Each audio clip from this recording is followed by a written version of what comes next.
Unikátní robotický skladovací systém technologie AutoStore s investicí ve výši 250 miliardy korun spustila v těchto dnech ve svém logistickém centru v Ostravě společnost Malfiny. Ta ze severu Moravy obsluhuje zákazníky ve více než 35 státech Evropy.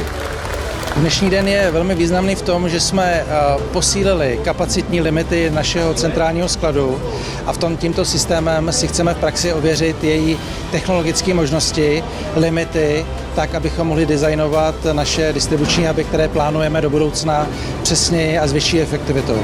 Tady jsme v oboru logistiky, je to první taková vlaštovka, kde vlastně odbavení různého sortimentu do těch jednotlivých krabic řeší více jak 60 robotů.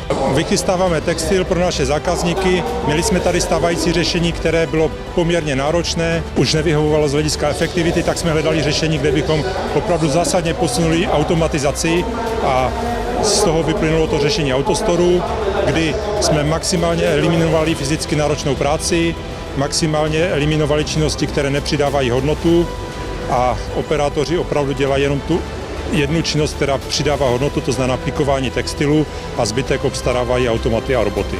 Dodavatelem a integrátorem skladového systému AutoStore je společnost Element Logic Czech Republic.